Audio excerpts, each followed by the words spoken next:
start with the pledge to the flag. I pledge allegiance to the flag of the United States of America and to the republic for which it stands, one nation, under God, indivisible, with liberty and justice for all. Roll call. Scott. Here. Pedro. Here. Sinkwitz. Here. Here. Duff. Here. Stack. I have heard from Councilman Stack. He is ill this evening and unable to make it. Do I hear a motion? Motion to excuse. Second. Motion Nedrow, second Duff. Further discussion? All in favor? Aye. Opposed? Motion carries. Correspondence, we have none. Additions to business, we have one item I want to add and one item I want to move forward a little bit. So, the item I'd like to move forward a little bit, we have a Clara Miller Park Master Plan update down at L. I'd like to move that up to C2, Park and Rec Board. We've got a couple folks here tonight who might want to hear about what's going on there.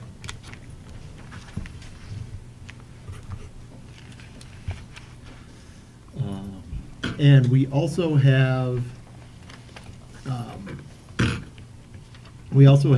a trash contract issue, and I would like to make that item D2 after our recommendation from the Planning Commission, but before we go to the coal tar ordinance.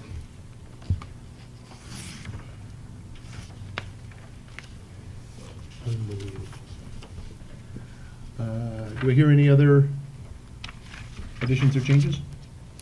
Do I hear a motion to approve the agenda with those two amendments? So moved. Support. Motion Dumont, second Nedrow. All in favor? Aye. Opposed? Motion carries. All right, that brings us to the first call of public, an opportunity for citizens to address the council on agenda items.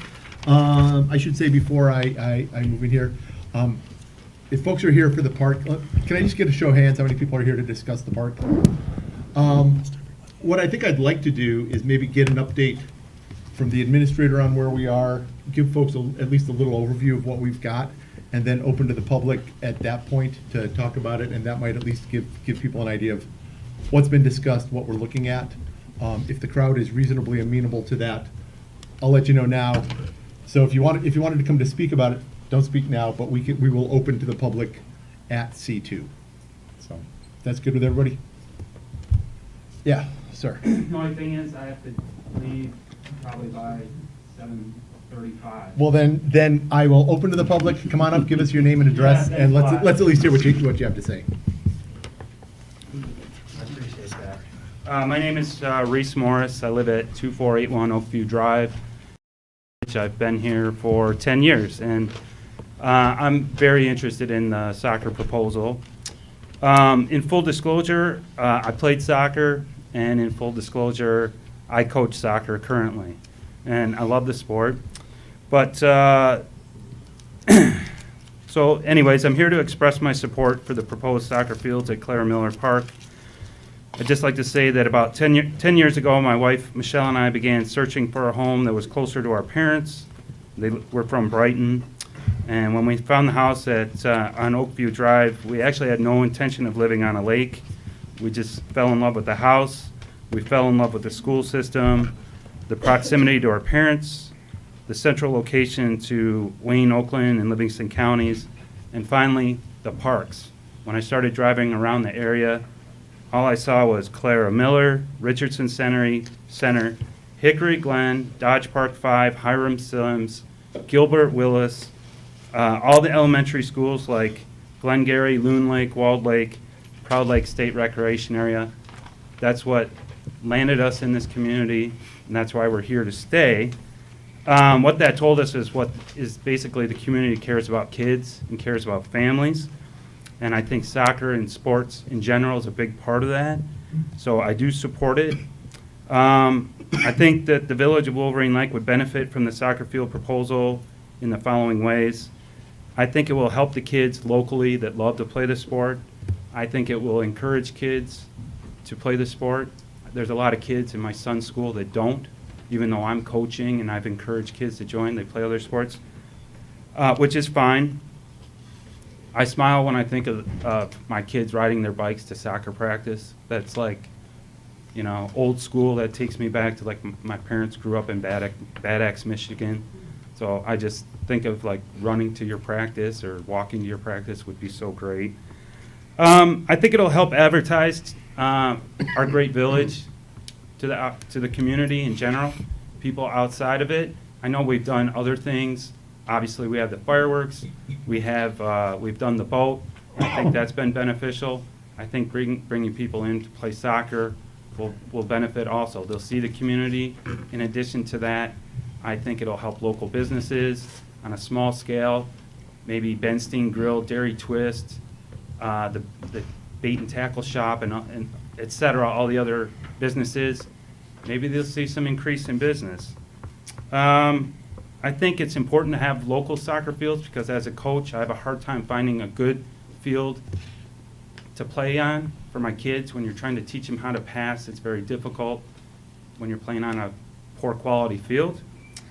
Also, time-wise, 10 minutes is important to working families. Some people are living in the community, they're divorced, they're switching, they're doing this. You have people with 2 jobs. You have still soccer fields right here in the community. It makes that 10 minutes is so important. It helps you make a dinner, helps you get them on time, helps you with homework, all that stuff. So 10 minutes is vital. It's huge. And finally, building relationships. I know it's important to the village, and what you guys do on a daily basis, weekly basis, is I think we're a very cool community. I think it's unique, and I think a good soccer program would help that. There's so many people I've met through coaching and my kids playing that I would have never met on the lake through other things, the parties and this and that. I've met some really nice people that I'll probably know for many years to come. So I thank you for your time. Appreciate it. Thank you. Other folks, with a reminder that we will open when we get there, but come on up. Excuse me. My name's Kurt Darrell. I live at 2426 Brisbane, Wolverine Lake. I've lived here 19 years. And I'm not in favor of this soccer field. They have other parks everywhere, as he just said. I live on the street where the road will come out if the road goes through. I'm only half acquainted with what you're gonna do. I've heard tell of some of it. And if the road comes through from Brisbane to Benstein, is that true? Is there a thoroughway to my street? Yeah. The parking lot at the end of the park right there, where the It's one of the sidewalk is. options. It's one of the options is Yeah. extending the parking lot so there's a second exit Yeah. to the east. I'm not in favor of it because there's other parks that the children could play. My son, 2 daughters grew up here. My wife's from here. I'm from Pinckney. I've lived here 19 years. I believe it'll cause too much traffic.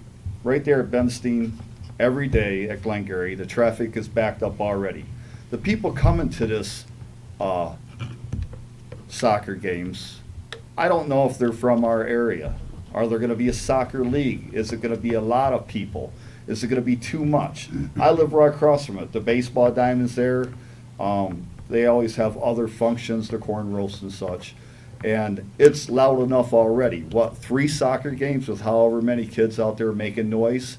And if you lived there and you come home after working all night, and if it's a soccer game on the weekend, Saturday or Sunday, you're gonna have that uptick in noise. And especially if the road comes through for an easement onto Brisbane, I'm really unhappy about that. So I believe if a soccer field was to be created, why can't it be created over here? What about the park up the street by the police station? By Proud Lake right there? Why does it gotta be this park? And I also heard that this 3 soccer fields with a parking lot right there is gonna be, they're gonna knock down all the trees between Brisbane and the park right there to extend these soccer fields. I'm not okay with that. My son plays over there. The dirt hills are over that away. They're gonna have added traffic that's gonna come out and avoid Benstein, and come out on the neighborhoods and cut all through the neighborhoods. There's other places for the kids to play.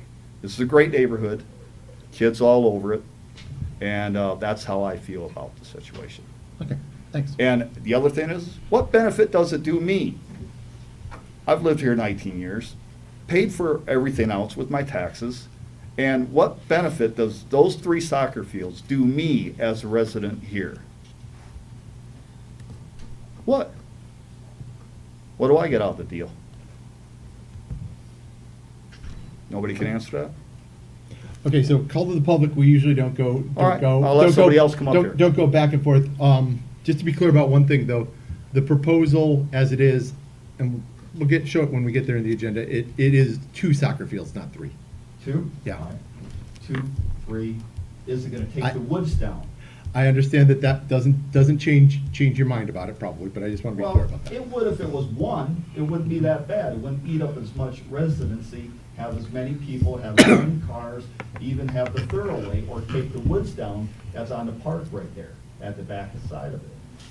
It wouldn't be as bad, or obtrusive, and we wouldn't have to have an easement, an exit to come onto Brisbane. 3 fields, 3 more amounts of cars, 3 more amounts of people, and are these games gonna be played on Saturday and Sunday when somebody does have the day off, and when you're at home trying to relax in the evening, you got all the yelling of 3 soccer fields, 3 parents, and then 3 amounts of vehicles coming and going? I'm not okay with that. That's why I moved here, because it's nice and quiet. All righty. Anybody else call to the public? You're gonna display something? Yeah, we're gonna have, we should have a map up there. We'll say 20 What- questions to you? When we get to that point on the agenda, Okay. we'll go over the process of where we are, what at least the proposal is, where we are with the master plan, all of that, and hopefully that'll help to at least answer a few questions. So, and then I'm sure we'll open to the public after that and take in more comment. Anybody else first call to the public? Seeing none in the first call, I'm going to close the first call. We'll move through the agenda. We have approval of consent agenda. Do I hear a motion? So moved. Support. Motion Duff, second Sinkowitz. Further discussion? Roll call vote. Medrow. Yes. Siglitz. Yes. McGee. Yes. Lemont. Yes. Duff. Yes. Scott. Yes. Yes. In case you didn't hear me. All right. Brings us to item 12A, recommendation from Chief Ellsworth to appoint Steve Grunwald to a reserve police officer position with the Wolverine Lake Police Department. I would like to present. Let's get you a mic.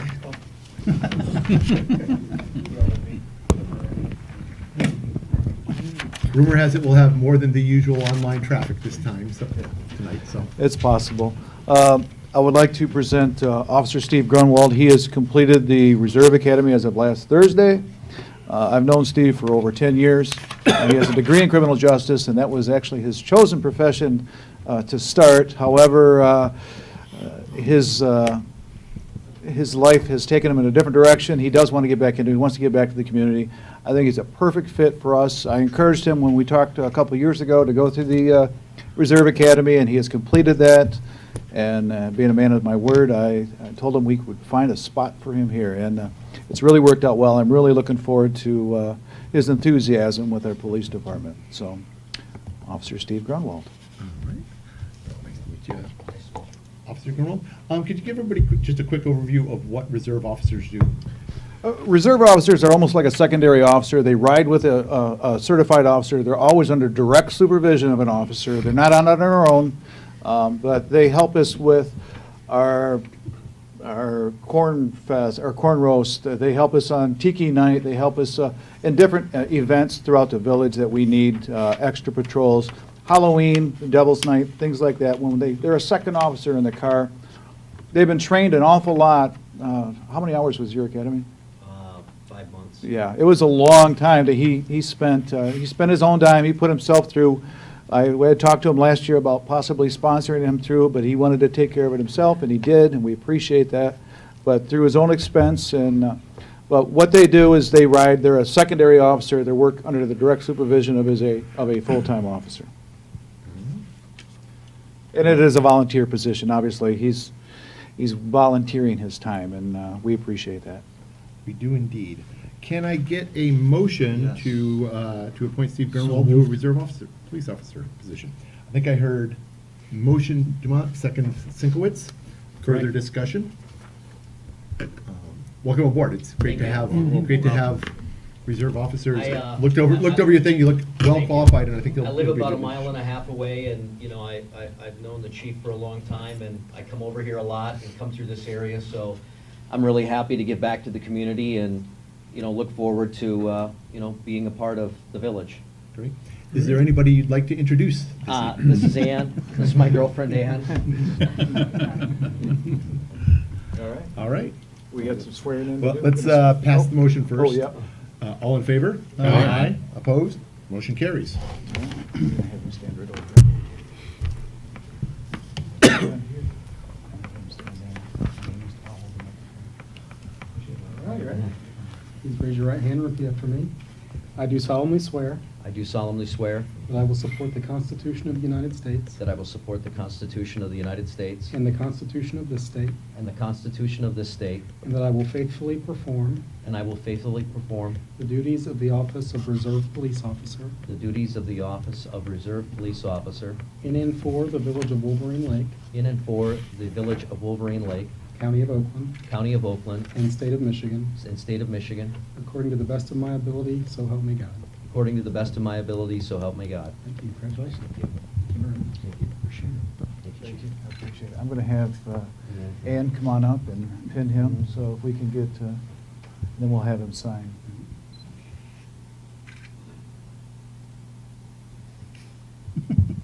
You're holding your breath. I am nervous. I didn't wear a vest tonight. There you go. We got a stapler over here. Thank you so much. I Thank you, appreciate Chief. it. Congratulations. Thank you. Welcome to the family. Sign right again.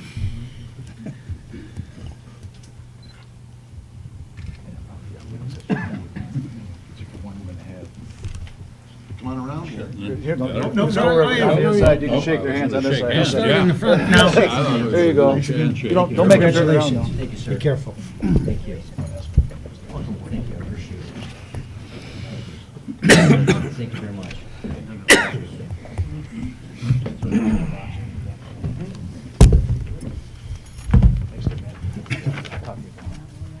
Nice to see you. All right, thank you. All right. Brings us to item B1, motion to appoint Dixie Gannon to the ZBA with a term expiring December 31st, 2019. So moved.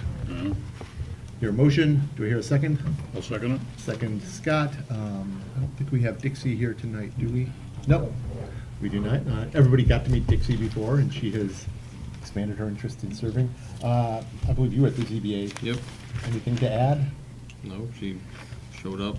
I believe she actually used her same application she tried to join the council. So, And she has a long Yes. history in the village, so.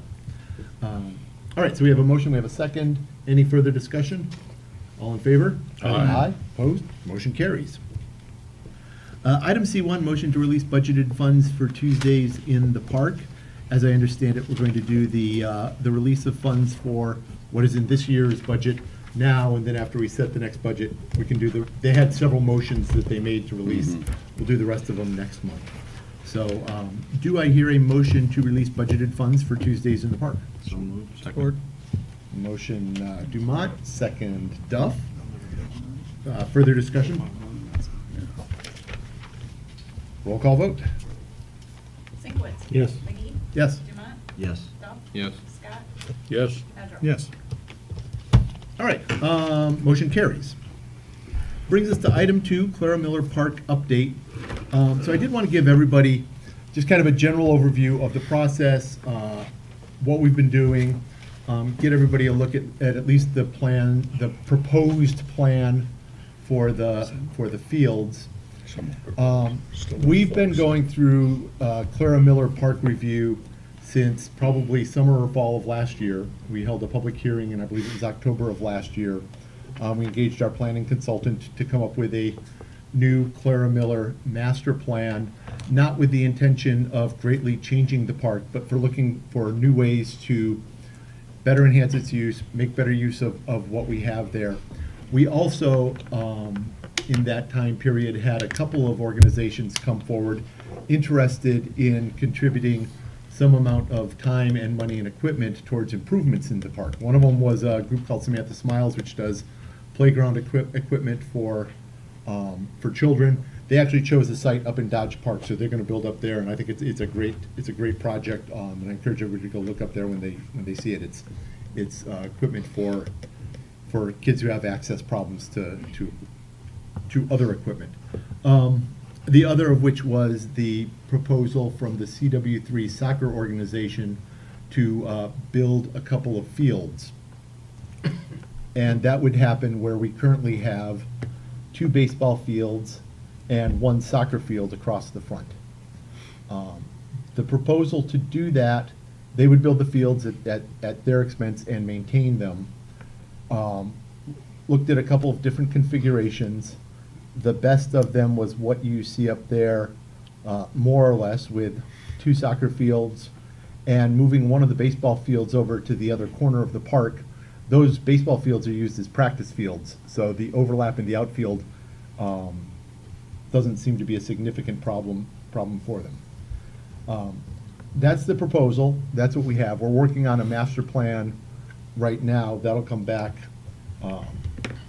Our administrator will update us a little on that, on where that is, and we'll talk about getting a date for a second public hearing, at which point, we certainly, it would be our intention to send out notice to everybody in the immediate area of the park to let them know. I know there was also discussion of, has council been rushing this through or not talking about it? And I just want to say, we've been talking about it consistently in every meeting, and in fact, in the newsletter we just sent out, we had, in the article I wrote on the front page, there was, in the second paragraph, we talked about changes we want to make at Clara Miller Park. Having said that, I realize not everybody hears everything all the time. Can you point that out a little bit? Is that Benstein over there? Yeah, so, Just point out the different things, it's hard to. Okay. This is Brisbane Street here. Okay. Okay, Benstein is down here. This is the existing basketball courts here, existing pavilion, restrooms. The soccer area would be in here, ball diamonds would be in here. The current pathway walk comes through here, comes up and comes out here. So you are proposing a easement to Brisbane Street then? that is part of the current proposal that's up there. It's just a proposal right now. I prefer it not to be like that, right? I understand that, and hold on a second, we'll come back, we'll open to the public, we'll have discussion. So that's the proposal that we have right now. We're definitely gonna bring in, I'll let everybody get on the record for how they feel about it. The master plan that we're gonna look at also includes all of the park, so not just that playing field area, but playground equipment all the way up through Vita Trail, out to where the exercise area is. It's sort of the whole thing. So that's the process that we've been going through. We're gonna look probably tonight at whether or not we can schedule, or at least tentatively schedule, a hearing. And I'm glad to actually have people here. I'm glad we're gonna get more input. To me, Hold it'd be hold on a second. understandable if it didn't have an easement coming through the neighborhood. Hold on a second. So we're gonna get all that input in, and I'm gonna give everybody a chance to talk a second time. I think that's the general update on where we are with the process, though. We've kind of gone through this process. It's a lengthy process, a lot of steps for public input before we make any final decisions about what's in the final master plan or what's in this specific area. That shaded in area is the parking lot? The shaded in area is additional parking, yes. 105 spots. I believe the soccer hours, or the planned soccer for CW3 has been spring and fall. They don't actually do anything during the summer. Spring and fall, and it would be practices on weekdays, games on weekends. So That's what we have. That's the proposal right there. It wouldn't be replacing the baseball fields, it would be moving the fields. And it would include additional parking and the bump through. Anybody else to add on where we are with the council, and then we'll get Nathan's update. Yeah, Ed. I just like to make are we looking for comments on this? Before we go to general discussion or debate, I just want to make sure I'm accurately reflecting where Yes. we are in the process. Yes. And nothing is, if it's been done, but I personally don't like the idea simply because that is a Clara Miller Wolverine Lake Village Park. And if we do this, we've lost part of the ownership to that park. And just like some of the other gentlemen said, there's the old Nike site in Commerce, there's the Proud Lake, there's all kinds of places they could build these fields. But here's the kicker. You got 2 fields and 2 teams. So let's just pick a number, 15 kids on a team. That's 30 kids on each field, 30 kids on the other field. That's 60 kids that were brought there by 1 or 2 different parents in cars. Now, before that game's over, there's 60 more kids ready to come on the field as soon as they're done. So when a resident of Wolverine Lake wants to take their kid or go to the park, you're not going to have a place to park. We have lost the park. And that's the biggest complaint I have. And plus, we're putting quite a bit of money into this. We're paying for the parking and all that. And I have nothing against soccer, and the Commerce has a field, but there's plenty of vacant land that could be utilized. I mean, this is already flat and got grass on it, so they don't have to do a whole lot. But we're putting in so much paving.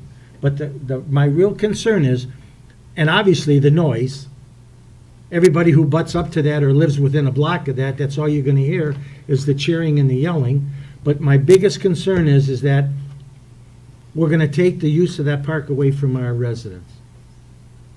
And I'm not for it.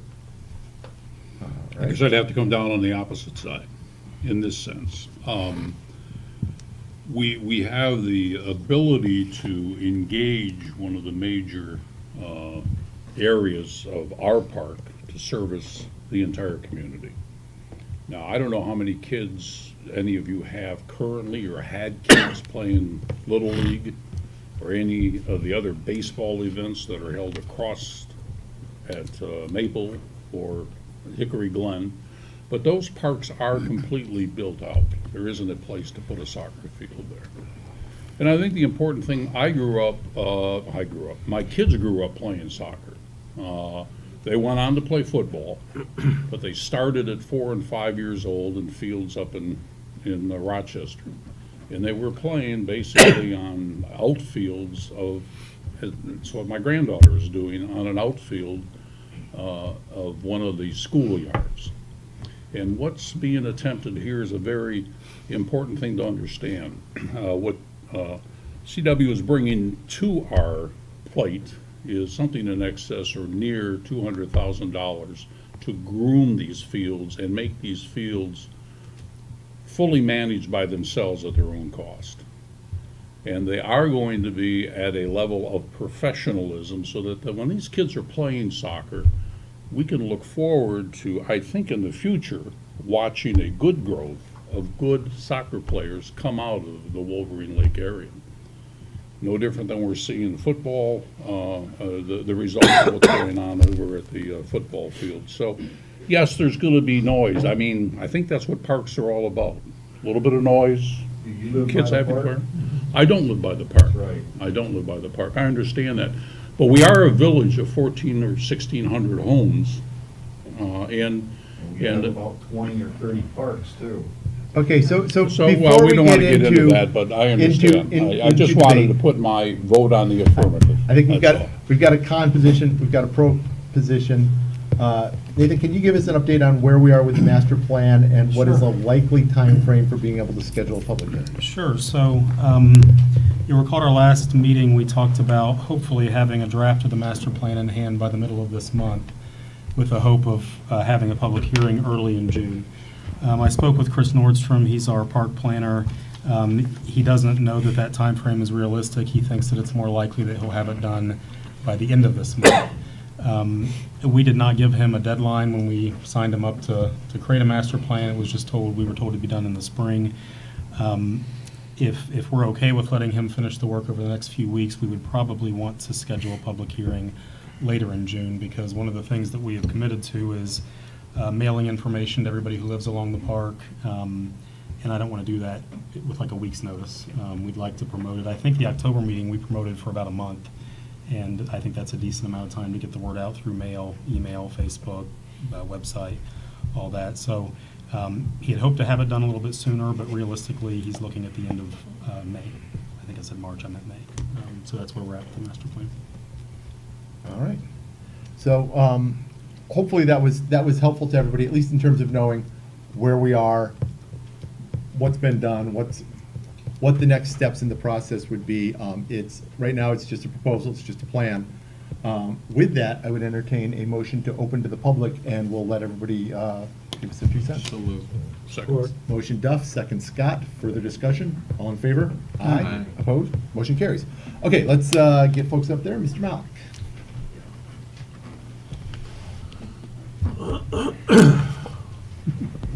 Bob Malik, 1620 Thurston. 2 months ago, we talked about this, and I asked a question about the people that, I live in Spring Lake Heights. Connecticut Street, which is in Spring Lake Heights, backs up to the park. My question was, what's going to be done for the people to keep their tranquility? I don't hear anybody addressing any fences or anything like that. So, and this gentleman here pointed out the Brisbane thing, and you're going to create more traffic and more grief. And then I have another question for Mr. Scott. Sure. Why don't we dump your park on Oak Island and put a soccer field there? It's not big enough. You know, okay, well, this isn't big enough here to accommodate the residents of Wolverine Lake and the whole community of Oakland County. And I will definitely talk to people on Connecticut. And I'll go over to Apple Orchard, because it's going to affect those people too. They're fortunate enough they do have a fence to block out traffic, lights, and everything. The people on Connecticut don't have that pleasure. They're going to get the noise and the grief and everything else. You know, is the village looking at that? Who's going to spend that? These people that are going to put up a couple $100,000? You got $5,000 or $8,000 worth of fencing if you want to put something up. I mean, these people have lived there for years. They deserve the respect that this community has developed throughout to have their privacy and have their peacefulness and enjoyment. That's all I have to say. Thank you. Thank you. Next, let's take you, sir. Either that one or up here. Either way, Jeff.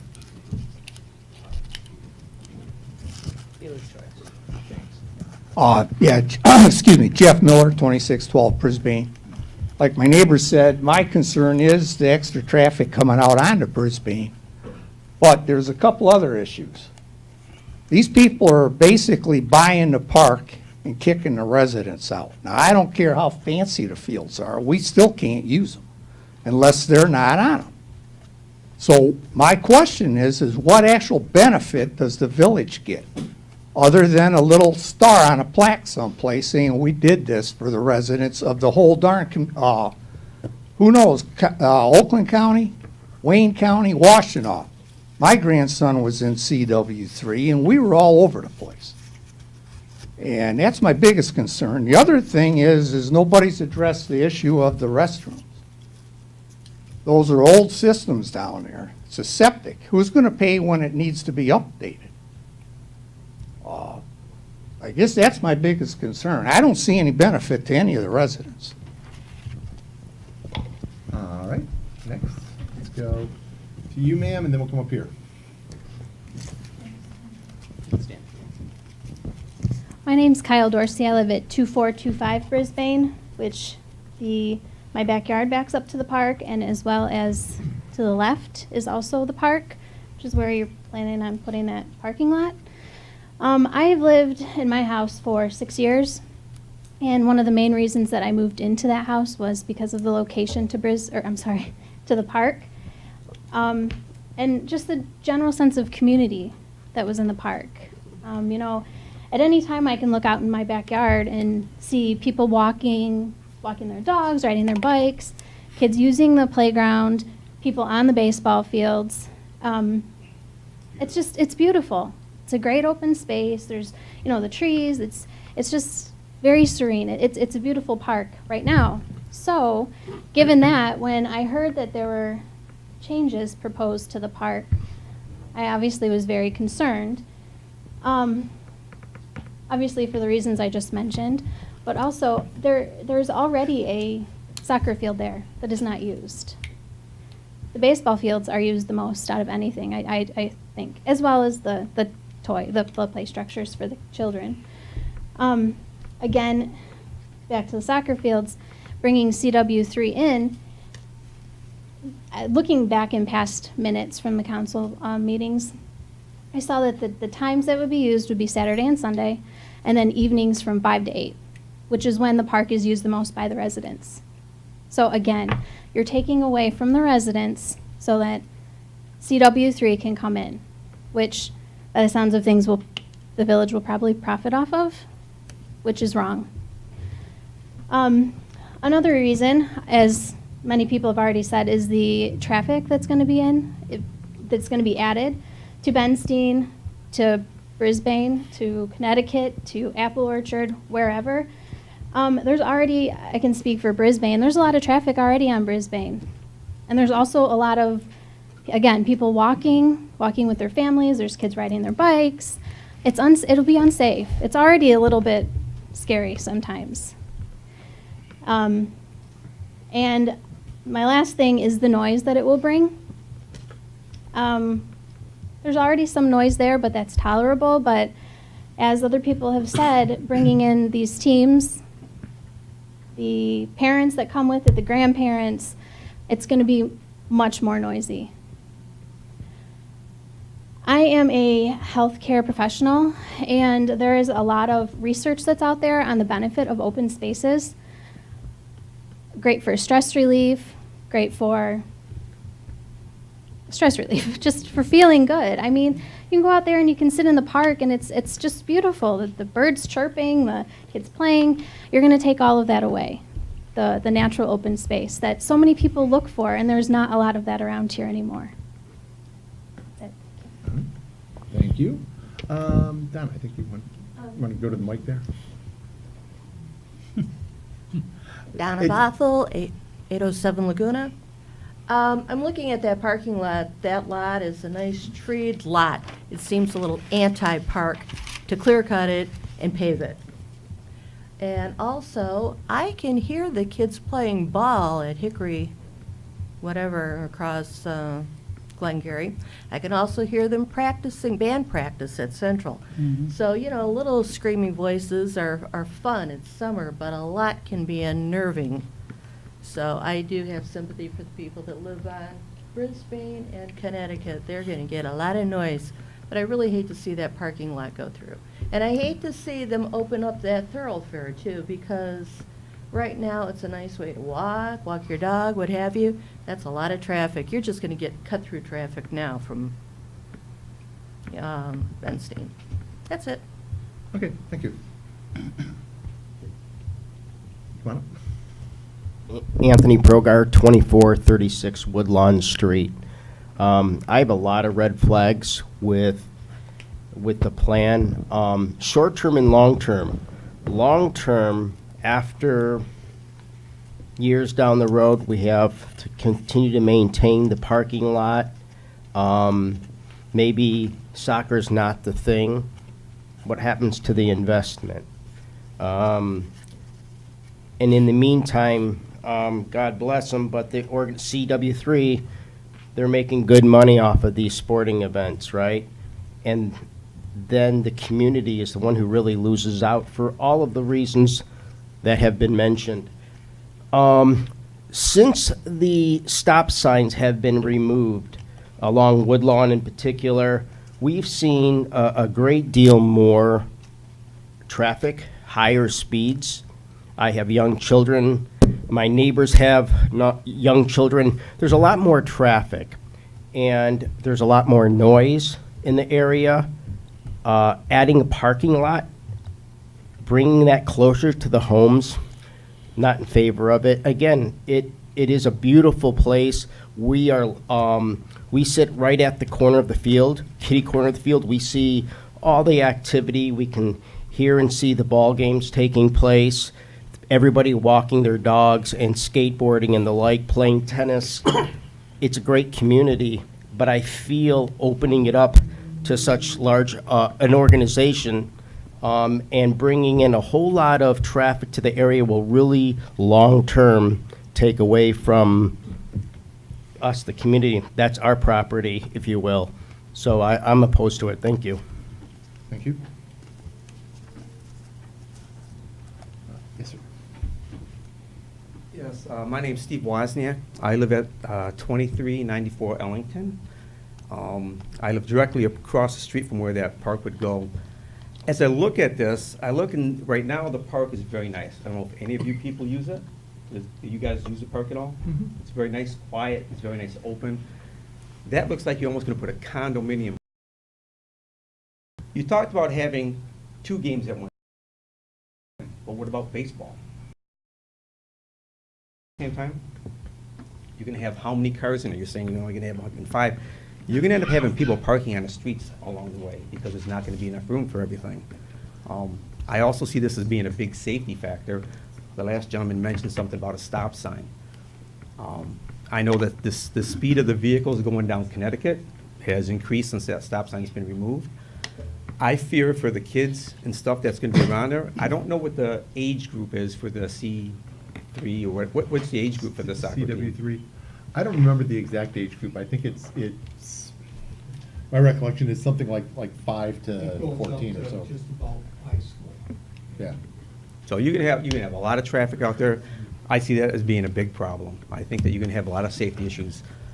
I use that park literally almost every day, all year round, winter and summer. And right now, it's very nice to walk out there. It's very nice. It's very calm. It's relaxing, as someone else had mentioned. And putting that soccer field in there is gonna be really bad. So. All right. Anybody else? Yes.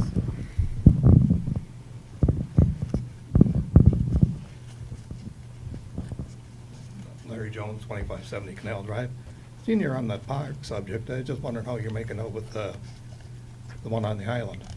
You got the master plan made out? I know Linda donated a bench. The village put a sign up, but is that it? So the brief update there is, there are a few legal entanglements around the property for that particular one. I believe we've put all of those behind us now. We have a plan together, and we're doing work on the neighborhood park down on Amenia this spring and summer. And the next plan is to put together a proposed layout for what we would do at Oak Island and come forward with that. Good enough. Curious. Say one more. Sure. Kurt Darrell, 2426 Brisbane. Now, the park, like everybody said, it's not gonna benefit the people who live here. My son, the girls, everybody else, Ellsworth knows that all the kids at the neighborhood hangs out at my house, and they all just walk right over to the park and play. Now, when these soccer fields or baseball fields go in there, and they're all, 13 to 16 years old right now, they can't utilize this park because there's gonna be people that don't live in our neighborhood who's gonna be there in the park every night, taking up every inch of the park. They can't no longer go to the park and use the field that's there, or sit on the play structures or in the pavilion and just hang out like teenagers do, and close to the house and talk.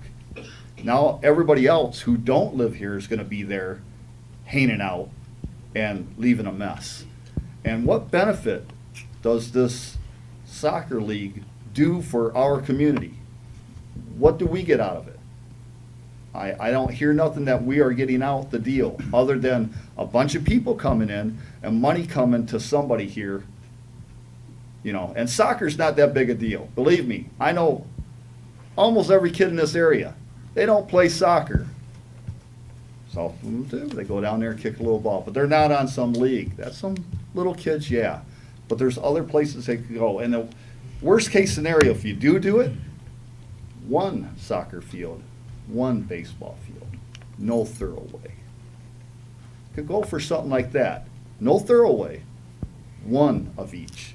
Cut down on the amount. That would be more tolerable. Thank you. Okay, thanks. Terry Barletta, 1450 Connecticut. I did get a message from a neighbor, and this went back and reviewed several of the meetings, and it's kind of going through low-key. I'm a registered architect, professional engineer, and I work for one of the largest construction companies in the country. I make my living building soccer fields. I built Tiger Stadium. I've done all Eastern Michigan, University of Michigan, all the fields, and my daughter lives directly behind the soccer fields just put in over at Dodge Park in Commerce. It's not pleasant at times.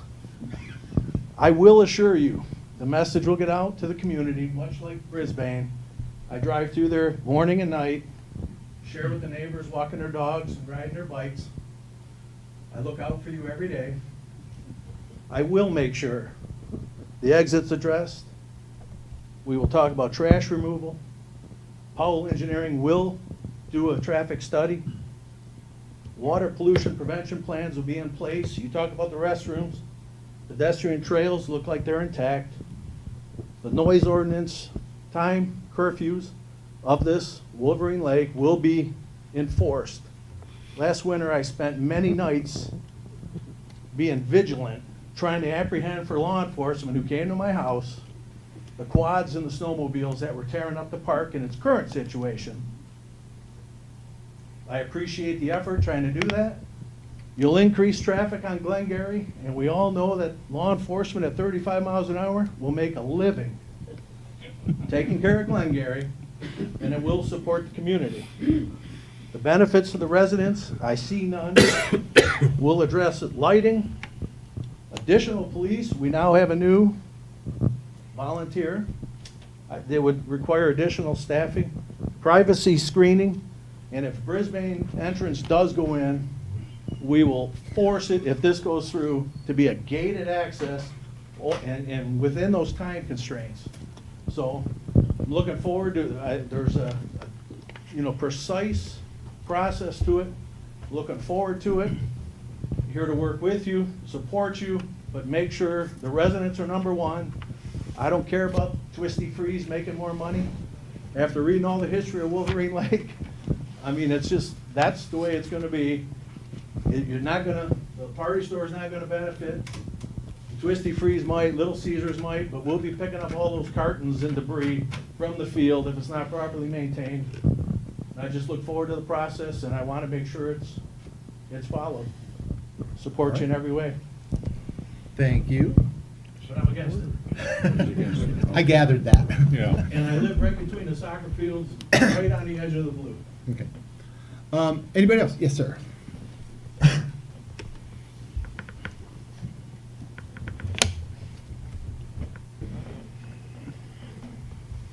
My name is Mike Dorsey, 2425 Brisbane. I'm a retired builder. I spent 53 years, most of 53 years in the construction industry, and have worked all over the state of Michigan. In numerous communities, they've gone out of their way to buy homes, buildings, whatever, to create parks similar to Clara Miller. I've never worked in a community where I've seen them take a community park and create it into a commercial entity. I don't even understand why this is going on. I don't know how it got started, other than a private industry has come in and decided to make money off of our park. The health benefits that were spoken about are numerous. You can go to health benefits of open space on Google and find numerous articles on it. The traffic problems that are going to come are astronomical. Wolverine Village has three major assets: the lake, the parks, and the residents. And you have a commercial entity that's willing to come in here and compromise two of those. And it's up to you folks to stop that. Thank you. Thank you. just to be clear about one thing, CW3, the soccer organization, is a nonprofit organization. Yeah. I'm not going to address that right at this time. To me, that tells me they're not paying the proper taxes, is what it tells me. They're making an awful lot of money. Is there anybody on this board that has relatives with CW3? My son plays on their team. Pardon? My son plays on one of their teams. Okay. All right, thank you. All right. Anybody else?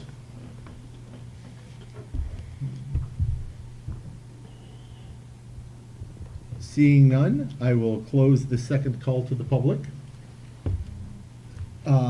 Before we go into next thing here, which will address that, and then we'll talk about the public hearing. Really want to thank everybody for making the time to come down, to give us your input. We take it seriously. We're trying to get as much public input from everybody in the community as we can on this proposal. The park is a big asset in the community. We take it seriously. It's why we've been going through a long process with this, why we're continuing to go through the process. So we'll try to keep everybody as updated as possible, and we'll try at least put a tentative date together for a public hearing. And we'll go through that process, that process, and we'll see what we get to. So, with that, we have we're going to have presumably Clara Miller Park master plan in hand by the end of May. Generally, we don't have a lot on our June work session date, so I would recommend that we tentatively schedule public hearing for that Wednesday. What day is that? The 28th. The 28th. As long as this master plan has been dragging along, I think we should make sure we have the master plan in our hand before we make this, because I think we'd be better off to have it at a council meeting, the first one in July.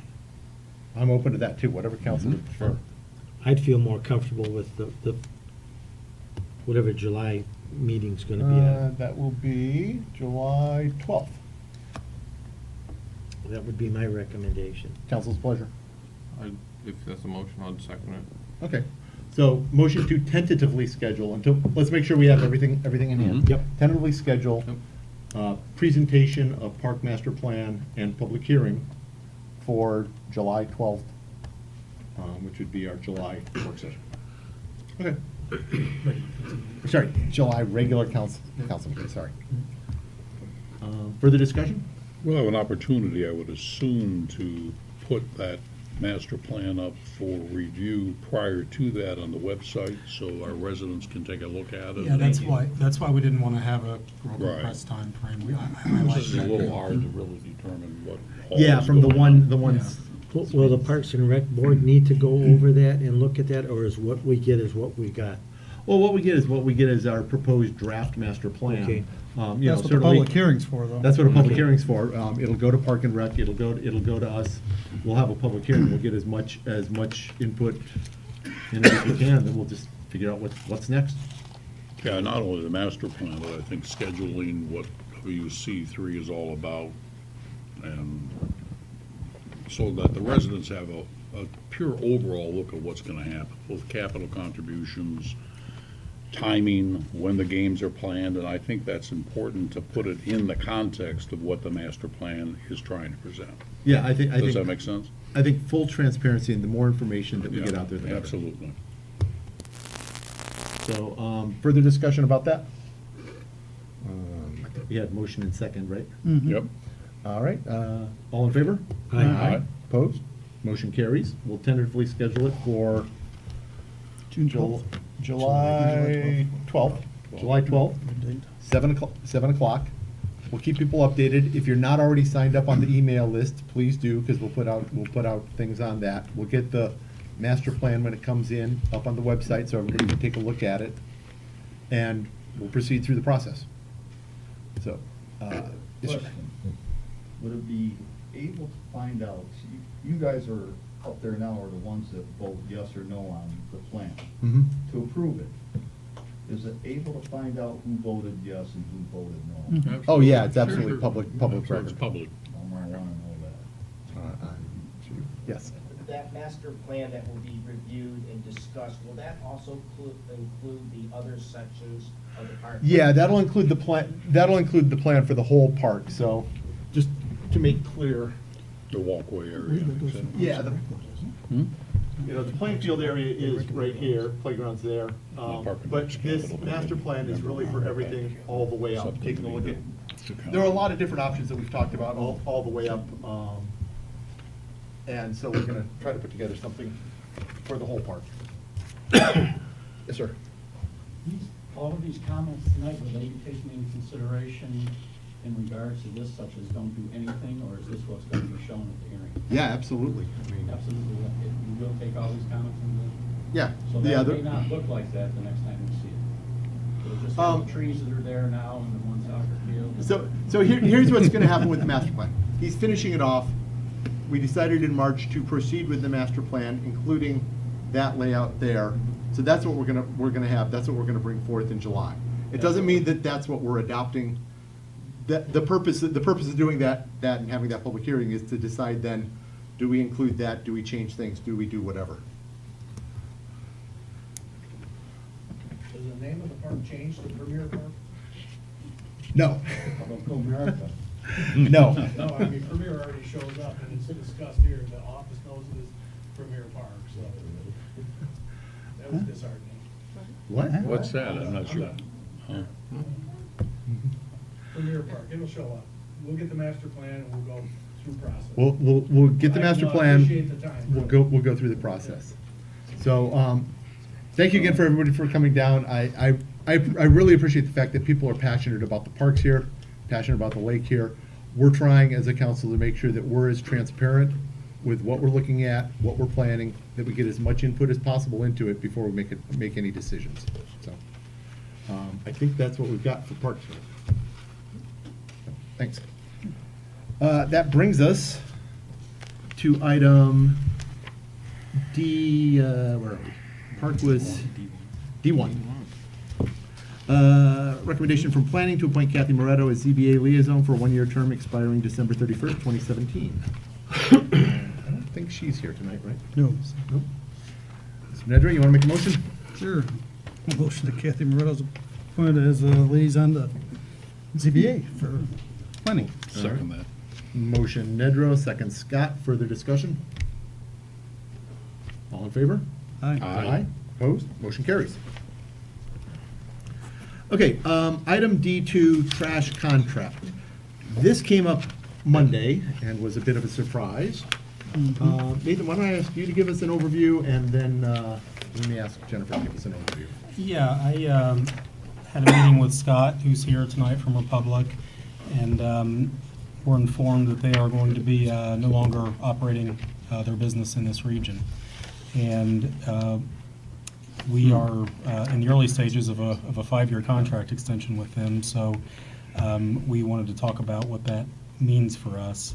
What it means is that our contract will be assigned to a different company. Nothing will change.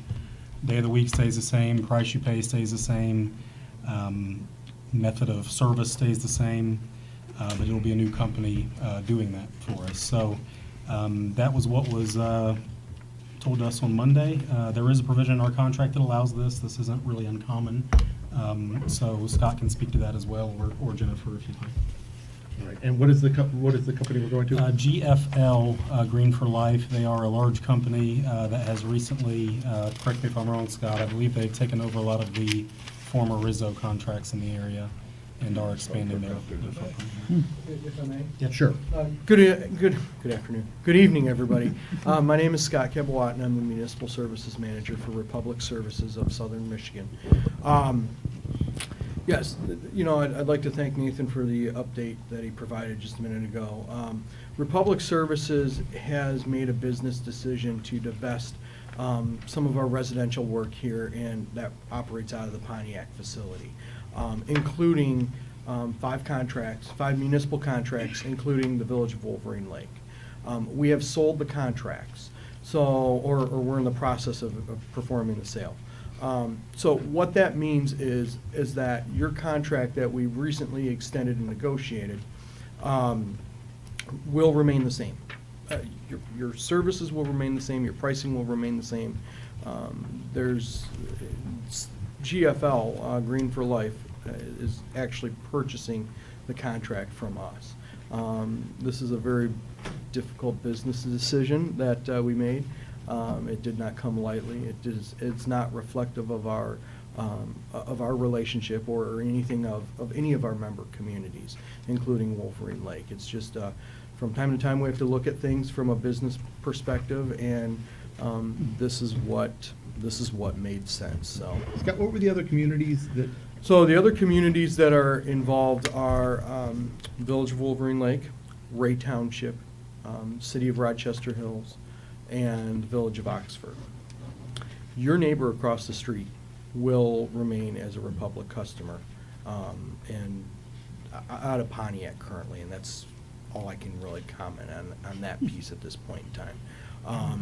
That contract had a little bit different of a legal entity to it, so there's that little difference, as well as when we looked at our business and what we were going to shed or divest, shall I say, to keep Wolverine Lake and to keep commerce, there was a route balancing that needed to happen. So Wolverine Lake was part of that route balancing piece that's being divested. As Nathan had mentioned in the contract, there is a provision for assignment of the contract. It's kind of cut and dry. We kind of look at it as a formality, but not to take it lightly, and that's why we're bringing it here in front of you. This kind of came to us as a surprise, or to my level, I should say, to my pay grade, as I like to say. Late last week, upon notification, I immediately set up a meeting with Nathan. We met recently on Monday, had a very brief, but a good meeting, but brief, and that's where we're at today. So, Mr. President? Questions? Sure. Do you want me to? Yeah, let me ask the attorney to comment first, and then we'll go to questions.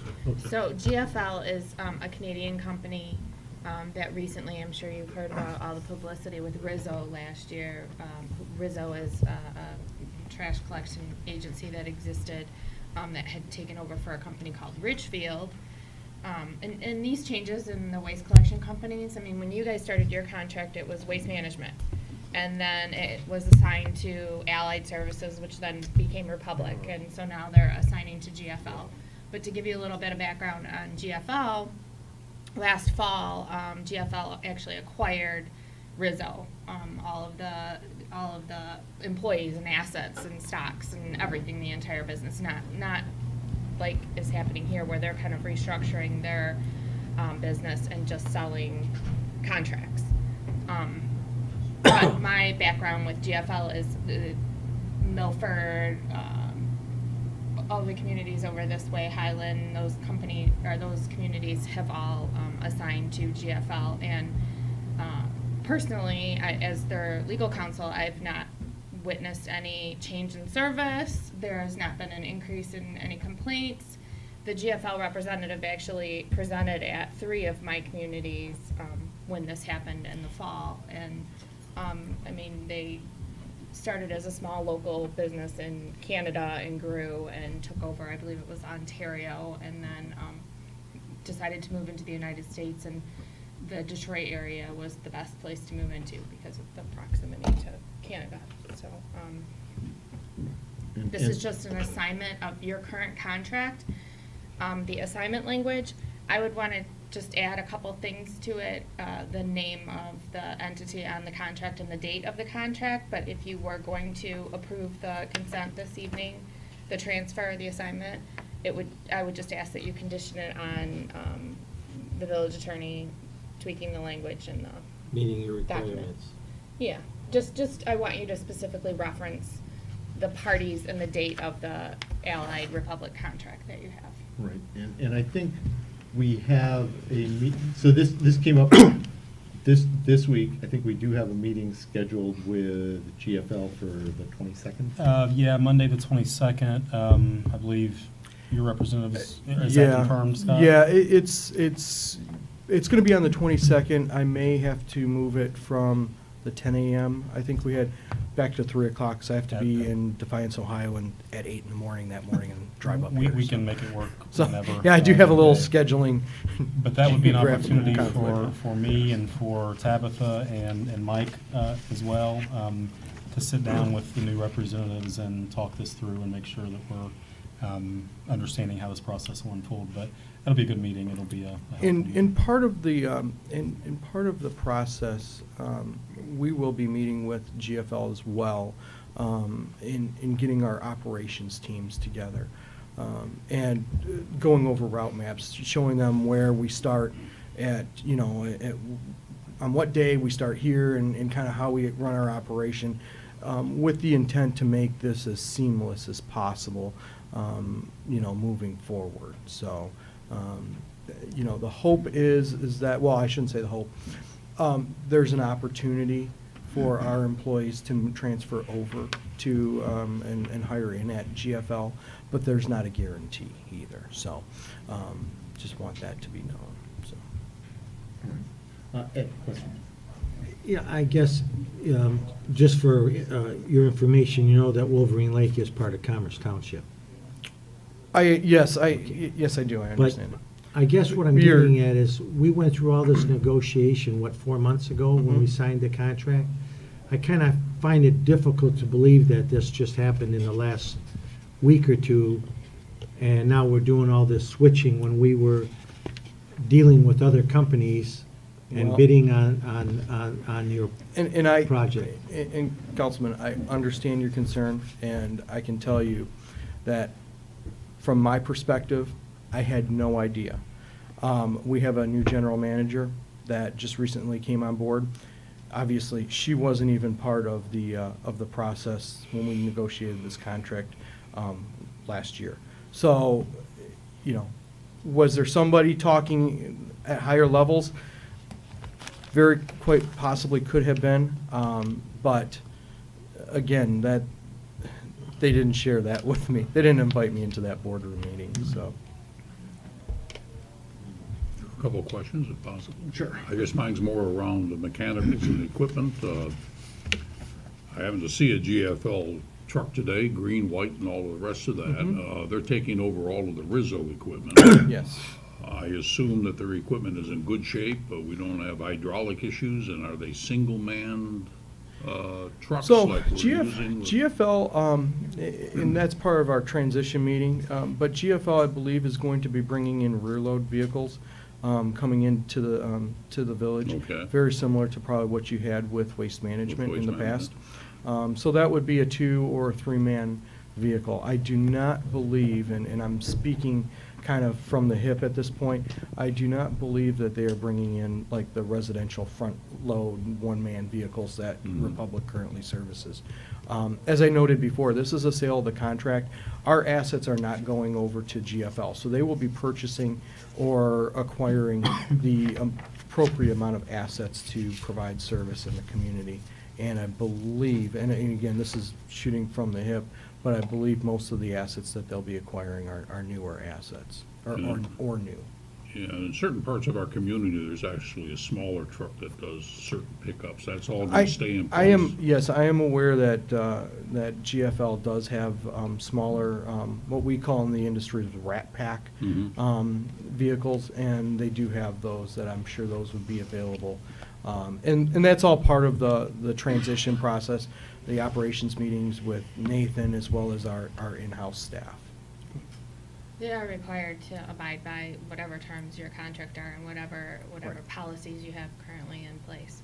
And I assume they're gonna use the same equipment that they're using in your neighboring communities, but what they did was, the Rizzo trucks were all these red trucks. Whatever trucks they acquired from Rizzo, they're, changing all of them because they didn't want the red associated with Rizzo, so they're painting all of them. And then when they approach the other communities, they have entirely new fleets of vehicles that they've put out there. And just to be clear, to everybody, I think everybody knows, but Rizzo went down in a pretty bad corruption scandal. Yeah. So there's a reason people don't want to be associated with Right. Rizzo. And understandably so, Mr. President. you know, I do know, and I can't speak, I'm not a member of Rizzo, or I'm not a member of Rizzo, nor am I a member of GFL. So I represent Republic Services. But from industry knowledge is. And I'll tell you, when it happened, I was like, wow, I'm glad we signed Republic. Yes, so was I. Well, you know, in the past, my one concern is, I've seen people put everything out there except the coffin, and I think they would have picked it up. Yeah. So, you know, it's not like, oh, that's too big, that's too, I mean, if it's obviously something Right. that one man can't handle. And just to make this clear, you know, I know we haven't had time for full research, but as far as I know, GFL has a completely clean reputation.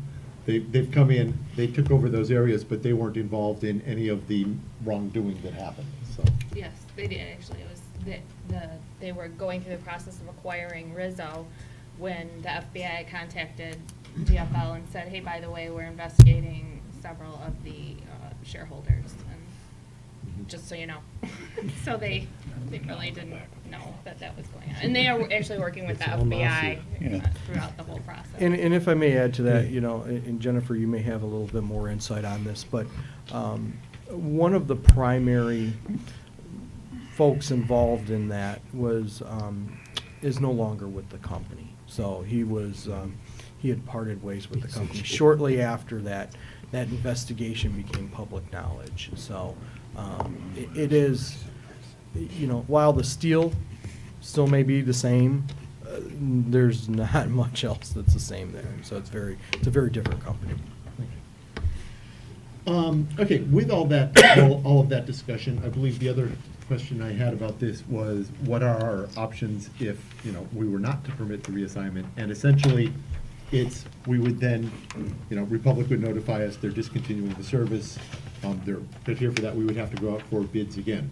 And I believe the contract that we have is a very favorable one. We have very good terms, we have very good service stipulated in it. So I think it's to our advantage to keep our end of that contract. I concur. Yeah, I do. So I think what I would probably like is a motion to approve the assignment of the contract from Republic to GFL, subject to the attorney's review and approval, and also subject to the administrator's approval following the May 22nd meeting with the GFL representatives. That's the motion I was gonna make. I thought I heard that coming in. Yep.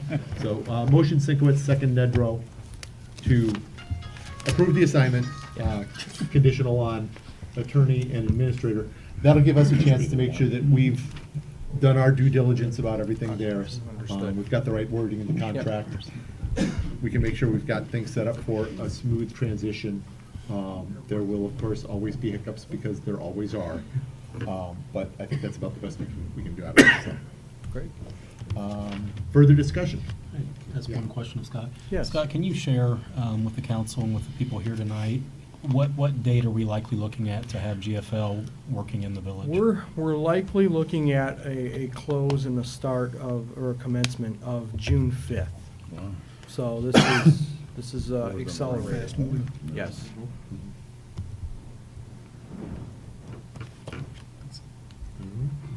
Further discussion? Roll call vote. McGee. Yes. Dumont. Yes. Duff. Yes. Scott. Yes. Nedrow. Yes. Sinkowitz. Yes. All right, thank you. Thank you, Scott. Thank you very much. And, you know, on the past couple of years I've worked with Wolverine Lake, it's been a pleasure. You know, I'll still be around. If you ever have a trash question, feel free to give me a call. But it's really been a pleasure. You don't know how difficult this was when I received the news. It was kind of like losing a child. So, We've had a good relationship you with guys your have had a folks. great relationship. I've really enjoyed it. And so, so I just wanted to let you know, thank you from everybody at Republic, and thank you for your consideration tonight.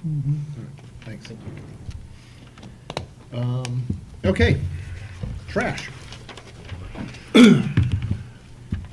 Okay, item E, ordinance 157, coal tar sealant ban. We introduced it last month. This would permit us to adopt the ordinance. Do I hear a motion to do so? So moved. Second. Motion Duff, second Dumont, to adopt the ordinance 157, coal tar sealant ban, to prohibit the use of coal tar and other high PAH pavement sealer products within the village. Just a comment, when I read this, I think, I might be wrong, because I don't recall all the conversation, but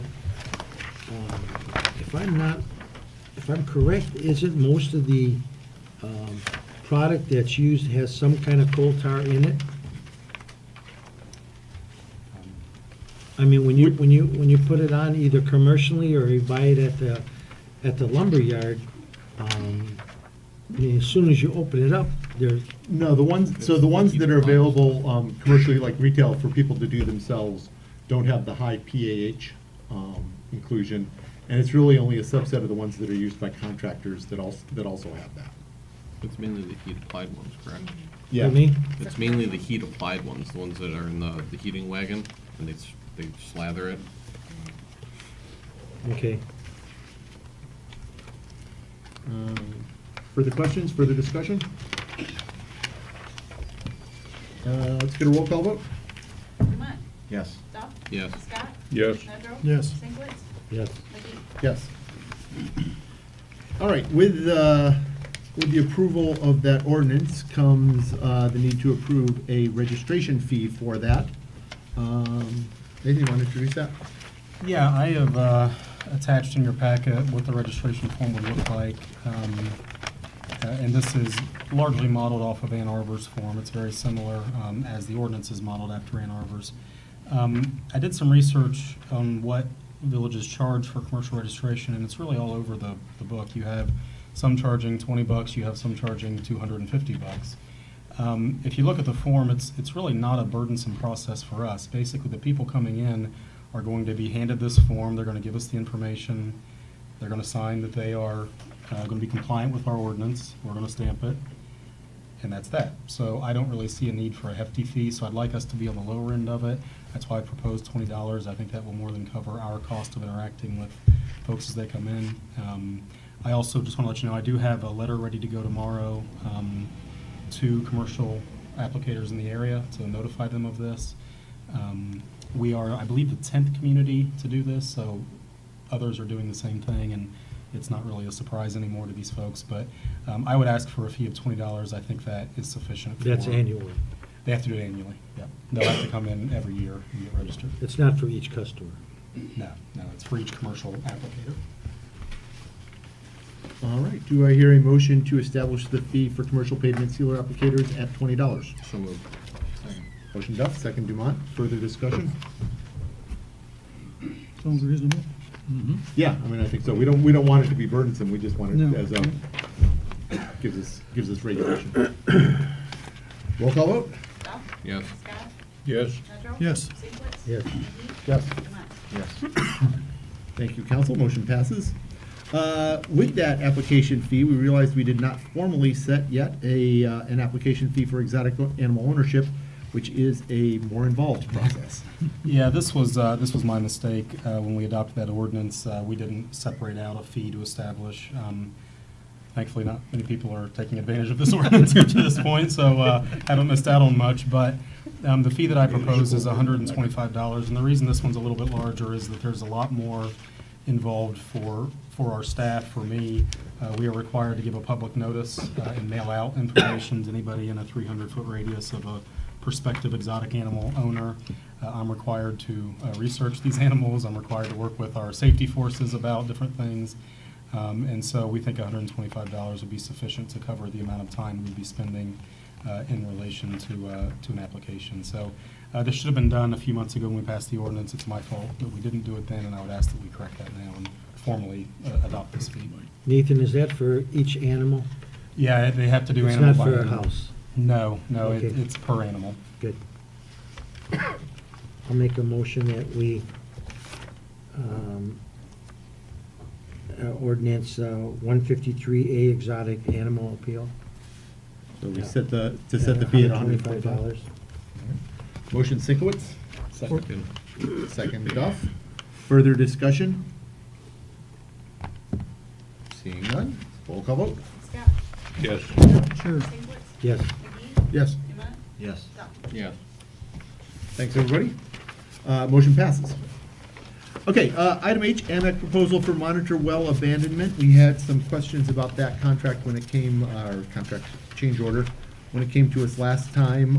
I believe both Nathan and Mr. Sinkowitz have spoken with folks from AMAC. Let me get a motion, and then we'll go into discussion. Do I hear a motion to approve the change order number 4 for professional consulting services in the amount of, and now I do not want to. $24,785. Do I have that motion? So moved. Motion Duff, second Dumont. Discussion. Well, I had a chance to talk with them, and quick discussion with our engineer Powell. When you look at the back sheet, here's why the price gets up, sir. All these hourly rates that, people have, staff professional 1, 2, 3, assistant technician, assistant to the assistant technician. But my concern was the removal of the wells. And my son's still active in that, but I'm not, but I understand that. I've been retired for 10 years. There's been a lot of changes made. But none of these, there's a couple wells here that are deep, but, I think my concern was always that when you go back in there with equipment to pull them out, you're messing up the lawn again, and there's really no reason to pull them out because they're grouted in and they're sealed, and you just fill the pipe up, the annulus, the void space, and it's sealed from the bottom up. When you pull them out, then you gotta seal it. You don't know where that caved in. But apparently, if the DNR is happy with what they're doing, then I think we should be too. All right. In this thing. Yeah, and I think that was one of the requirements of the closure. And I know we talked about that. At our convenience, it would really be, maybe I don't want to know, but I'd like to know a number of what this cost us from beginning to end. Over the years. Over the years, yeah. We It's talked about that last meeting. been, what, a 20-year process? At least, because I drilled some of the first holes out there, Mr. Powell and I'm sure it was at least that one. He was a young, black-haired man. Yep. Sarah. Mike Powell was an apprentice in high school. That's right. Wait a minute, not that one. Yeah, I will be really happy to get it. So I'm glad we got answers to those questions. Nathan, anything to add there? Just an update. We did receive our closure letter from the DEQ on Friday. We had been waiting for that, and we have it now, which is very good news. The DEQ complimented our consultant for his work, which I frankly haven't seen before. I was very happy to see that. That was nice. Yeah, I think we can move forward on this fairly soon. This will be the final step to closing this out. And if you have any remaining questions about it, I'll be happy to answer them. The only thing I will note, and Councilman Sinkowitz mentioned, it would be normally be acceptable to leave them in the ground. They're only going to be able to do that for certain ones that may be more difficult. The DEQ is requiring us to remove any one that can be removed, basically.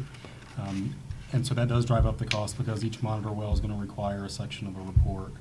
And that's why you see the professional services is actually more expensive than the labor for the subcontractor. So it's $24,785, but this is the final step, and we are on the cusp of having this be finalized. All right, so we have motion, we have second. Further discussion? Seeing none, roll call vote. Nedrow. Yes. Sinkwitz. Yes. McGee. Yes. Dumont. Yes. Duff. Yes. Scott. Yes. Motion carries. I will be thankful to have the underground storage tank issue behind us and behind our budget. All right. Cooperation agreement for participation in CDBG from 2018 to 2020. Pretty straightforward. It's our usual agreement to receive the funds. So, do I hear a motion? Motion. Motion Dumont, Second. second Duff to approve the agreement for CDBG funds for the program from to approve the cooperation agreement for participation in CDBG program from 2018 to 2020. Further discussion? Seeing none, roll call vote. Singleton. Yes. McGee. Yes. Lamont. Yes. Stumpf. Yes. Scott. Yes. Medford. Yes. Thank you, council. Motion passes. We're skipping by J, which was on the consent agenda, but I should mention that that is our annual West Nile reimbursement of some bug spray, so we will have that available very soon for folks. Second call of public, opportunity for citizens to address the council regarding any and all village business. Mr. Malik. Bob Malik, 1620 Thurston. I have a couple items. Question, is our code enforcement officer back to work? I He is? believe he is. I got a pretty hefty report in front of me. Okay, well, I don't know. We don't see those in the public unless we come and ask for them.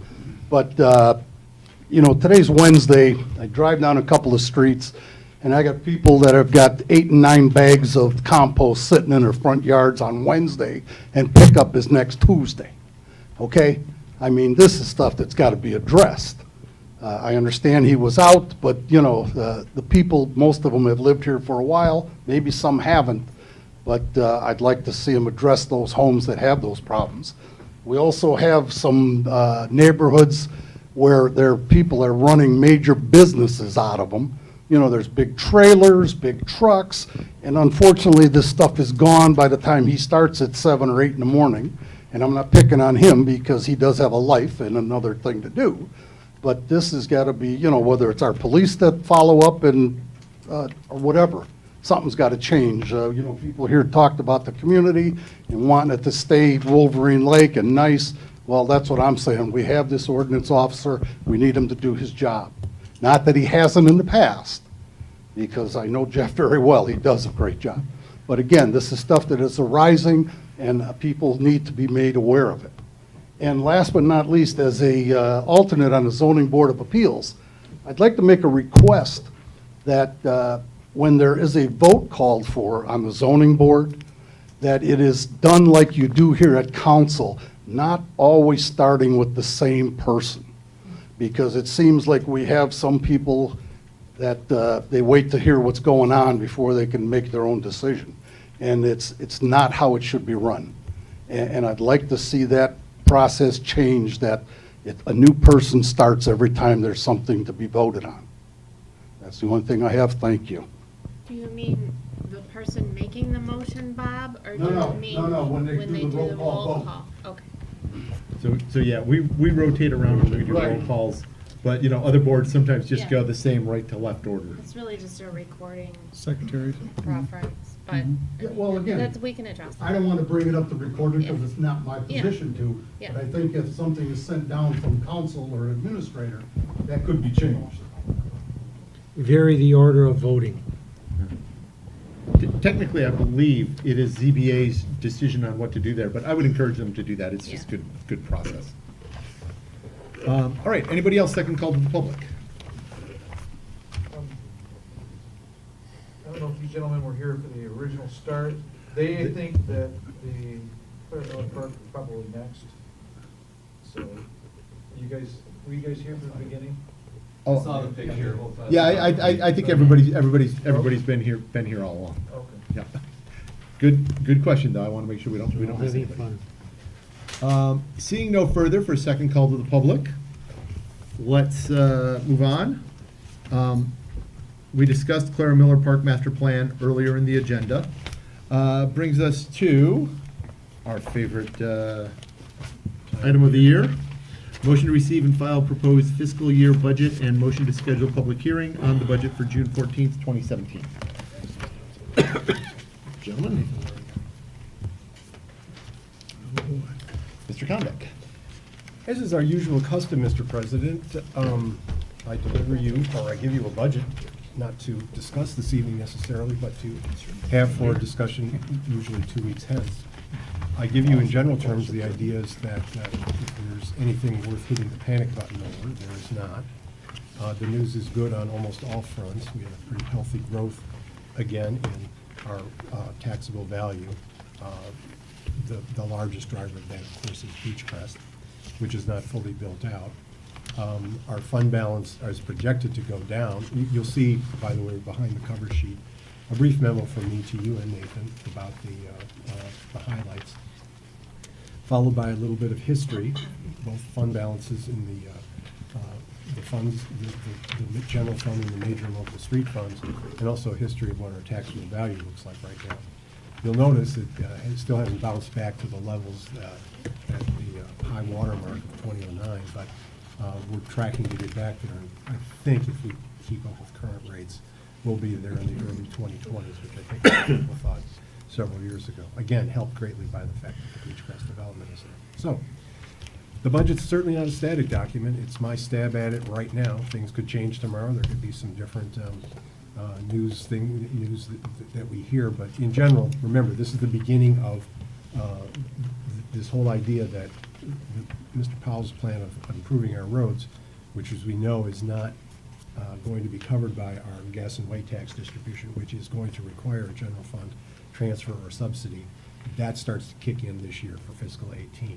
So you'll see evidence of that. You'll see that the fund balance starts to go down and is projected to do so over the next several years. So we'll go into more detail, I think, next time, just that there's no alarm bells. You can all sleep well, and, you know, we'll have a good spirited discussion about it, I think, in 2 weeks.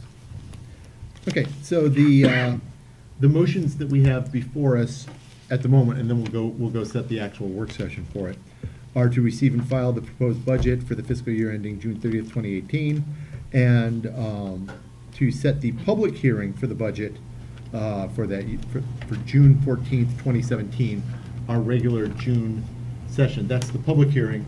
We'll set the work session as our May work session in 2 weeks. But do I hear a motion to approve these two motions before us? So moved. Second. Motion Duff, second Dumont. And just to be clear, it's the two that we have as item 12M, receiving and filing the budget, setting the public hearing. So, further discussion on that? Yeah, roll call vote. It's got the word budget in it. McGee. Yes. Dumont. Yes. Duff. Yes. Scott. Yes. Nedrow. Yes. Sinkowitz. Yep. All right, so we have received it. I would advise everybody to go through it. Dave, I know it's your first time through the budget process, so you know, take advantage of Mike's knowledge here. It's really helpful in explaining what's going on. I will. And everybody else too. Everybody take advantage of Mike's time. Well, you put that in the memo, Mr. President. Can we put our own numbers in? No, it's really helpful, and I look forward to that. Okay, with those two passed, that brings us to setting topics for the May 24th work session. I suggest we set that work session as a budget work session. Do I hear a motion? So moved. Motion Duff, second Scott, to set the May 24th work session as a budget work session. Further discussion? All in favor? Aye. Opposed? Motion carries. All right, brings us to pending business. We have none tonight. Update from Chief Ellsworth. Thank you, Mr. President. Thank you again for recognizing and approving Officer Grunwald to our reserve program. I really do think that we have a really good base, a good starting point for going forward with our police department, and he's going to be a great addition. Couple things, obviously, myself and Mr. Kondek went over some budget items. I met with the administrative committee and also met with the negotiation committee, and those figures are placed in the budget. I tried we had a new updated software system for our statistics, for our crime statistics, and you'll see that in my police report overall. It was, again, another very busy month, unfortunately.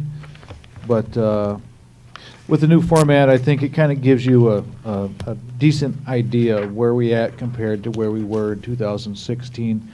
I didn't go back any further than that. I didn't feel the need to. If you have any questions about it, or if you'd like to see something different or some additional stuff, please let me know. It's fairly easy to be able to get additional information, but I don't want to bombard you with just statistics because each one is representative of somebody or something that happened. So, but other than that, thank you very much for your time this evening and approving Officer Grunwald. All right. I did want to say I found the new format pretty good, easy to read.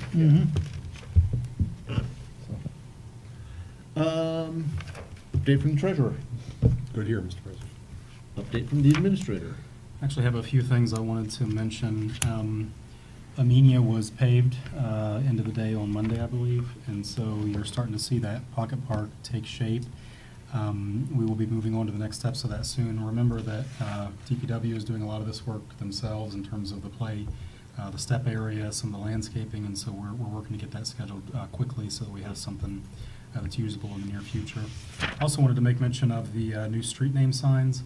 There are only 4 of them up, and that was on purpose because we wanted to look at a sample. So we only had 4 ordered as a sample. I believe it's Connecticut, Lakeview, Wolverine, and Laguna, right. The feedback we've gotten is mixed. People really like the look, but they have reported that they don't think it's as legible as we were hoping it would be. So it was really good that we ordered a sample instead of ordering 40. So we're going to make a few tweaks to it. The basic look is going to be the same, but the font is going to be larger. There's going to be a little more, less unused blue space that we think will solve it. We're also doing a sample of that because we're not going to order all these until we're comfortable with exactly what we're looking at. So I just wanted to make mention of that. The 4 that are up were there specifically so we could get some feedback and take a look ourselves as to whether or not we like them. If you have any comments on those, obviously let me know. If I could make one quick, because what I noticed on the signs is not so much the size of the letters are so close together that you got an L and a V. If you look at, you almost think, was that a K or what? You know, space the letters apart, and I think we'd be home free. Yeah, when they put up Laguna, I talked to the chief and I said, why is this bothering me? And he had the same concerns that you almost have to be right up on it to really get a clear read of the Trust me, street name. 72-year-old eyes won't read that. And the intent of this was the exact opposite. It was to make it easier to read and to make it larger. So we're still working on it. I just want to let people know that the 4 that are up are not the 40 that will be up. That was just a sample for us. Bigger letters, more legible. Yeah, exactly. Next item I wanted to mention, we have something pretty interesting coming up on May 18th at 1:30. The county clerk and register of deeds is going to come to our office and set up shop in our conference room. And they're doing that to provide a service to our residents so that if there's anything they need to do through that office, they can do it here as opposed to taking the trip up to Pontiac. And so there's a lot of things you can do there. You can apply for a concealed carry license, you can become a notary, apply for a marriage license, get a veteran's ID card, get copies of birth certificates, death certificates. So we're trying to get the word out that if anybody has business they need to do in that county office, they can do it here next Thursday. They're going to have staff members set up, they're going to have computers set up, they're going to have printing capabilities, and it's going to be a nice thing. I'm really happy that they're participating with us for that service, and a flyer is available on our website for anybody who might want to learn more about that. 2 other quick things. You all know that council voted to name Joanne Sullivan our Cottrell Memorial recipient for this year. The date of her event is June 2nd. That's a Friday. It'll be 4 o'clock here in this room. We want to make it a really nice event. We're working on a good program. We are asking if anybody is planning to come to that to please let us know so we can keep a list and have an idea of what type of size crowd to expect. And then lastly, we updated our website this week with a lot of events and activities. So I would encourage people to go to wolverinelake.com to see a long list of things coming up. It's our busy season, which is good. We have a lot going on, and just encourage people to check that out or give us a call if you have any questions about anything coming up. Did we get those out on the Facebook site too? Yes, I sent a link to the website on Facebook a couple days ago. Also, we'd encourage the people to join the Facebook page. It's growing dramatically. We started with about 140. We're up to 470 now, and there have been times where 1,000 people have viewed our images on there. So it is on Facebook as well, and lots of things going on. So make sure people are aware. All righty. Brings us to council comments. Let's start down here this one. Getting nice finally outside, so hopefully everybody can have some time outside and enjoy the weather and be safe. That's about it. Scott. Time to get the boats in again, huh? Mine went in yesterday. There you go. Mine might be in tomorrow. No, fingers crossed, huh? Mine's been in for a month, and I want to tell you, Memorial Day's coming, so everybody be careful, and if, with luck, the water might be in the 50-degree range. But right now, it was It's full, though. 47 or 46 degrees today. We have a lake When- very full with very when I cold measured water. it. And the other thing I wanted to make a comment about, I asked Nathan about this. I'm not sure who puts the newsletter together, but it sounds like it's one of our staff people.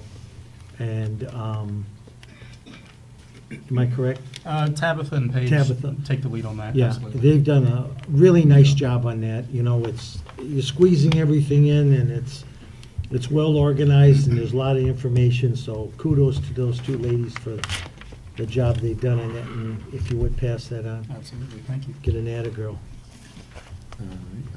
I had a couple things I wanted to mention. First of all, I did want to mention, I think most folks are aware of it, but if you're not, City of Wixom recently declared a Justin Ellsworth Day, and there's also going to be a ceremony and reception coming up on Memorial Day weekend. Sunday, the 28th at 2 p.m. So I wanted to mention that that's coming up, and certainly it's Wixom event, but it's also part of Wolverine Lake as a community. And then I wanted to mention, especially to our chief, with regard to that, you know, I really don't say it much, but I know it's about the worst thing that can happen to a family. So I just wanted to say how much I admire your family for what they've done with that and made it a positive for yourself, for the community, and for a lot of other families that have struggled with it. So I wanted to say that and make sure that everybody knows that. Other thing I wanted to say is I wanted to thank everybody who came down about the park today. We live in an era of a lot of cynicism about politics for a lot of reasons. But, you know, at the village level, we really try to be open. We really want to listen to people. We want to hear people. We're just your neighbors who are sitting here on the council trying to figure out the best thing to do for our community. And the best way to do that is to have people come down, tell us what you think. You know, positive, negative, whatever it is, we want to know that. The more information we have from everybody, the better decisions we can make. So I just want to thank everybody for that, and I hope we get more input as we go through the process. And that was all I had. Motion to adjourn. Motion Sikowitz, second Nedrow. Further discussion? All in favor? Aye. Opposed? Just in Motion the carries. rules on that.